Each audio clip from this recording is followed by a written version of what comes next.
en baie welkom by vandag se klein groeples. Ek glo en vertrou dat hierdie Filippense reeks regtig goed was vir julle, maar ons sluit vandag af met die boek.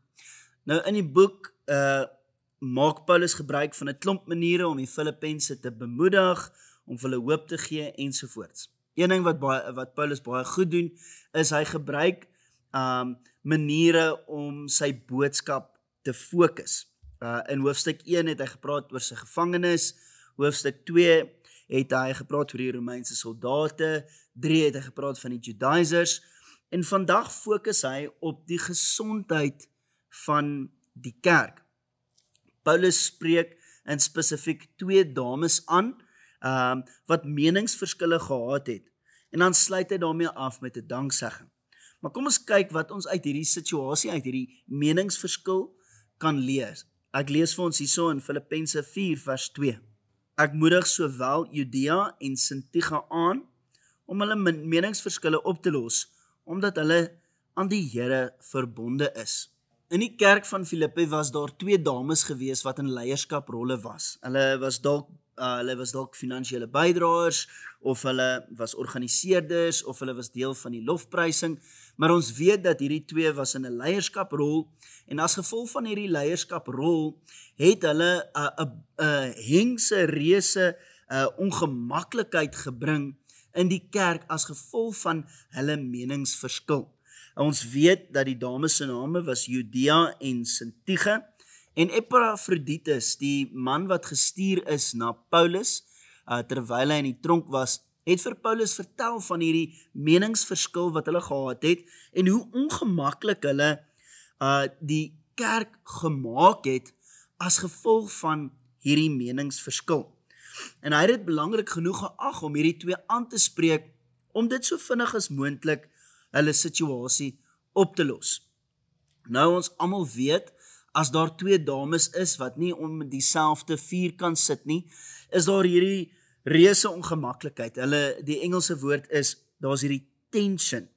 En almal kom dit agter, en almal loop amper so bietjie op eierdoppe as gevolg van hierdie 2 dames wat so in mekaar se hare is.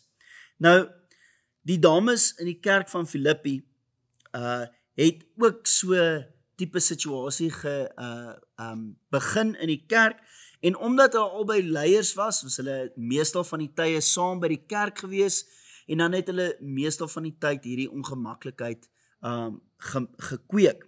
Nou, ongelukkig, omdat daar hierdie ongemaklikheid is by die kerk, hierdie mense wat die Here wou dien, is hulle aandag afgetrek as gevolg van hierdie drama. In plaas van om die Here te dien, het hulle hierdie ongemaklikheid ervaar. Nou ons weet waar daar drama is daar gewoonlik 'n geskindery. En die langer hierdie dames aanhou met hulle meningsverskil, die meer gee hulle die vyand kans om 'n vashouplek te kry binne in die kerk. En daarom skryf Paulus vir hulle moet so vinnig as moontlik hulle meningsverskil oplos, want hulle is mense van die Here, en hulle is veronderstel om, 'n Christelike uitkyk te hê oor meningsverskille, in plaas van om so lelik te wees. Nou, my heel eerste punt vandag is meningsverskille. Beteken dit dat ons as Christene nie meningsverskille moet hê nie? Nee, glad nie. Inteendeel, ons het gelees in hoofstuk 3, waar Paulus 'n meningsverskil gehad het met die Judaizers. Van vandag af tot met die dag wat jy jou laaste asem uitblaas, gaan jy met mense te doen hê. En hierdie mense dink anderste as jy. Hulle is anderste groot gemaak as jy. Hulle sien dinge anderste as jy. Nou, as gevolg van dit, is daar gewoonlik tye waar ons nie gaan saamstem met sekere goeders nie. Ons gaan meningsverskille hê. Maar ons kan nie soos Judea en Sintige kwaad bly vir mekaar, omdat ons 'n meningsverskil het nie. Ons moet, soos Paulus sê, dit so vinnig as moontlik uitsorteer of oplos, sodat ons nie die vyand 'n vashouplek kan gee binne in die plek nie. Byvoorbeeld, daar is gereeld tussen verskillende kerke hierdie groot debatte oor wat is reg en wat is verkeerd. En in plaas van om so hard te fokus op wat is reg en verkeerd, moet ons stil sit en gaan, wat sê die woord, sodat ons hierdie meningsverskille kan oplos en mekaar kan lief hê. Baie mense sê hulle seer gemaak deur die kerk, juis as gevolg van meningsverskille. In plaas van 'n klomp Christene wat kwaad is vir mekaar en nie dieselfde insig het nie, moet ons liewers by mekaar sit en die situasie oplos. Ek lees vir ons hierso in 2 Timoteus 2 vanaf vers 24. Dit sê: Die Here se diensknegte moenie twis nie, maar moet goedgesind wees teenoor almal. Hulle moet bekwaam wees om mense doeltreffend te onderrig en geduldig wees met moeilike mense. Hulle moet die wat die waarheid teenstaan sagmoedig onderrig. Miskien sal God daardie mense se harte verander en sal hulle die waarheid leer ken. Dan sal hulle tot hulle sinne kom en uit die duiwelse struik ontsnap, want hulle word deur hom gevange gehou om net te doen wat hy wil hê.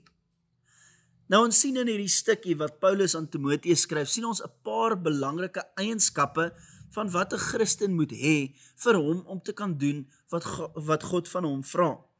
Die vers leer ons om dinge wat ek en jy kan onthou wanneer ons 'n meningsverskil het met iemand, sodat ons dit kan hanteer en oplos in 'n liefdevolle manier. Die vers sê, 'n kind van God moet die volgende hê. Heel eerstens, ons moet goedgesind wees. Nou, hierdie aksie van goedsgesindheid wys jou hart is bekommerd oor die waarheid. Nie oor om te wen nie, maar dat die waarheid sal seëvier. Dit beteken ons probeer nie ons punt bewys ten koste van die waarheid nie. Ons fokus op die waarheid en ons wil altyd hê dat die waarheid moet seëvier. Ons is eintlik bekommerd dat die waarheid moet uitkom. Ons probeer ook luister om te verstaan en nie net luister om aan te val of vir hulle te wys waar hulle verkeerd is nie. So ons moet goedsgesind wees. 'n tweede punt is ons moet bekwaam wees. Dit beteken ons moet onsself gereeld inoefen om die nodige vermoë te kry of ontwikkel om mense mooi aan te spreek, in plaas van om te skree en te skel, of om vinger te wys. Hoor wat sê Spreuke 15 vers 1, het sê, 'n vriendelike antwoord kalmeer die gemoedere, 'n dwars antwoord laat woede opspring. Baie kere word kinders van die Here ongelukkig, maar dit is nie 'n rede vir ons om te skree of om te raas nie. Die Here roep ons dat wanneer ons 'n meningsverskil het, dat ons moet bekwaam wees. Ons moet ingeoefen wees om mooi mense aan te kan spreek wanneer ons 'n meningsverskil het. En dan laastens is, ons moet geduldig wees.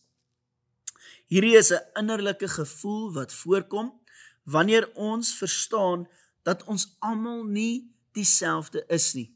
Ons sien situasies anders, ons is anders grootgemaak en as gevolg van dit kan ek nie verwag dat jy moet verstaan wat ek verstaan nie. Ons sien dit net as anders en ek moet probeer verstaan wat jy verstaan sodat jy kan verstaan wat ek verstaan. Maar hoekom is dit belangrik? Dis my tweede punt. Hoekom is dit belangrik? Ek lees vir ons hierso in Matteus 5 vanaf vers 21. Julle het gehoor dat vir ons voorouers gesê is, jy mag nie moord pleeg nie. As jy moord pleeg, sal jy voor die regbank rekenskap moet doen. Maar ek sê vir julle, elkeen wat vir sy medemens kwaad bly, sal al klaar voor die regbank moet verantwoording doen. As jy vir iemand sê jou gek, sal jy jou voor die hoogste regbank moet verantwoord. En as jy vir iemand sê jou onnoosel, sal jy jou in die hel moet verantwoord. As jy dus jou offer na die altaar toe bring, en dit val jou daarby, dat jou medemense grief teen jou koester, los jou offer net daar voor die altaar, en gaan maak eers vrede met daardie persoon. Kom dan terug, en bring jou offer. Hierso verduidelik Jesus vir ons, hoekom dit belangrik is vir ons om ons meningsverskille met ander op te los. Jesus sê, om kwaad te bly vir iemand, is dieselfde as om moord te pleeg. Nou is dit nie 'n bietjie drasties nie? Ja, dalk, Maar God weet, wanneer ons probleme het tussen mense, dan gaan daar iets dood. Dit is die verhouding tussen daardie mense. Wanneer jy lank genoeg kwaad bly vir iemand, dan na 'n ruk wil jy nie meer vriende wees met daardie persoon nie. En dan het die duiwel nog 'n verhouding opgebreek. Dit is juis nie wat God wil hê nie, want die fondasie van verhoudings is liefde, en God is liefde. Wanneer ons kwaad bly, jaag ons God uit ons harte en ons verhoudings uit. So vir God is kwaad bly dieselfde as moordpleeg. Jy het dalk 'n meningsverskil soos Judea en Sintige, 'n onder ons met iemand in jou lewe. En terwyl hierdie les aan die gang was, het God miskien dalk vir jou iemand se naam genoem. Iemand wat hy op jou hart neergelê het. God wil hê jy moet jou onder onsie met daardie persoon gaan uitklaar, gaan oplos. Dit gaan nie oor om reg en verkeerd te wees nie. Dit gaan oor om lief vir mekaar te wees en mekaar te kan vergewe. Elkeen van ons het teen al 'n onder onsie gehad. God wil nie hê ons moet selfsugtig wees en op onsself fokus nie. Hy wil hê ons moet op hom fokus en doen wat hy van ons vra. Hy vra ons om ons saak so vinnig as moontlik op te los. Met dit in gedagte, kom ons bespreek die vrae wat voor lê. Julle moet 'n wonderlike dag verder hê. Tot volgende keer. Totsiens.